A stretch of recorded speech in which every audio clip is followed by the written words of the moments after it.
Yep, this is Jerry Diamond with How to Get Out of Babylon, and gonna do another in the what I'm doing a series on the glimpses from God's side of the tapestry. Okay, so we're in a pole barn. It's about 50 foot by I don't know, 100 foot, 90 foot, about 30 foot tall walls, and there's all kinds of equipment in here: potato graders, potato planters. I think that's a 2-row corn planter. Um, there's a potato grader. And this man drove to Indiana in an ice storm to pick up 2 potato graders. He found them online somehow, Craigslist or whatever, and got out there. Ton of sea salt, disc. Look at that, an old horse-drawn rake or a mower. Yeah, log splitter, another log splitter, a big planter, corn planter, probably a baler. This here is a sawmill, and it's a bandsaw mill. A little bit different from the other kind, the normal kind where you walk it through. This one has this picks the logs up. Those arms go down on the ground. You roll a log onto it, it picks them up and puts it on the thing. And then it's hydraulically driven, so you don't have to walk the blade through. You sit here in this little chair here, and you push the little levers.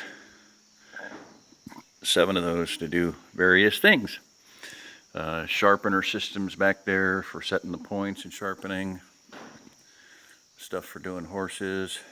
Back here is a Amish built or whatever. I mean, it's built for the Amish. That there is a horse-powered brush hog. Amazing. That might be somewhere else. Oh, there's another bandsaw made with tires. Is this the brush hog? Sorry, I'm gonna duck under here and look at it. Well, I thought I located it the other day for sure. Anyway, somewhere around here is one. I think that was it. Kind of hard to tell some of them apart. This is a horse-drawn tractor. In other words, as the wheels turn, there's a truck rear end under there. Drives a chain on either side. The chains drive the rear end, and it drives a PTO. Where is it? Yeah, right there. PTO spline there. Pretty awesome. There's 2 stalls for shoeing big draft horses. Planters, tractors, got steel wheels for, just you name it. It's like a museum here of horse-drawn equipment. Now, sorry, ouch. What's my point? My point is that God has given, and I'm going to do the backstory, and I don't want to do that right now. I want to tell about this man and how we met. I'll give you just a hint. We met because of my book being online. And, there's an Amish buggy. There's don't even ask me what that is. There's 2 there's a corn separator. And we saw a friend of mine here, Deb was here. I'm going to do an interview with Deb. She moved down from Michigan. I'm hoping to. I asked her and she said, yeah. She's got some YouTubes. Deb's a lady. She's got YouTubes out there. But she moved here from Michigan after meeting me. So anyway, kind of the backstory briefly is he met through my book. I don't want to go into all the details because I just This is not the time for it. I just wanted to show some of this stuff. Here's my point. Here's my point is God gave this man a vision to be ready to provide food for God's people in the end times. Okay? And that's what he's been striving to do for 30, probably pushing 40 years now. Okay? The awesome thing is that the thing he lacks is help, manpower. Same thing most of us out here do.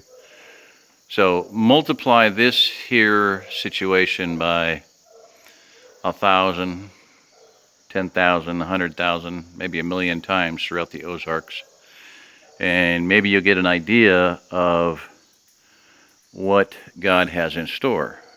The plan is there. The plan involves people. We don't have enough people. We need more people out here. And that's just the long and the short of it. So that's a glimpse there. And what, like I said, the thing about the tapestry is we're seeing this side of the tapestry, the ugly side, the human side. We're not seeing the finished product. We're not seeing the end game, the final plan. I can't say it any better than the poem. The hymn, God moves in a mysterious way, his wonders to perform. He plants his footsteps on the sea and rides upon the storm. Deep in unfathomable minds of never-failing skill, he treasures up his bright designs and works his sovereign will. Ye fearful saints, fresh courage take. The clouds ye so much dread are big with mercy and will break in blessings on your head. Judge not the Lord by feeble sense, but trust him for his grace. Behind a frowning providence he hides a smiling face. Blind unbelief is sure to err and scan his work in vain. God is his own interpreter, and he will make it plain. So that's God's side of the tapestry. He's got a finished product in view, in his view. His plan's coming together. Whether you come and help, whether so-and-so comes and helps, is going to make a difference. But in the overall final analysis, no, his plan's going to work. So this is Jerry Diamond with How to Get Out of Babylon. I'm going to say ARC date 2015-6-10. Yep, it is August. It's 8/15, something like that. 16, I don't know. But the question is, when did not 16? I forget. Don't worry about it. It is the 6th month of the Hebrew calendar, and we are coming up to Shemitah, and I'm changing my dating system. It is the 10th day of the new moon of the new month, and that is the 6th month, Elul, in the Jewish reckoning. But 29th day of Elul it's all over, and debts are going to be called in. God's debts are going to be called in. If we haven't done it, he'll do it for us. Okay, if we haven't been following his plan, he'll give us a different one. In other words, if we haven't been releasing, we'll be released to judgment. If we haven't been being uplifted, we'll be collapsing. So this is Jerry Diamond with How to Get Out of Babylon. God bless you. If you're listening to this, you are the remnant.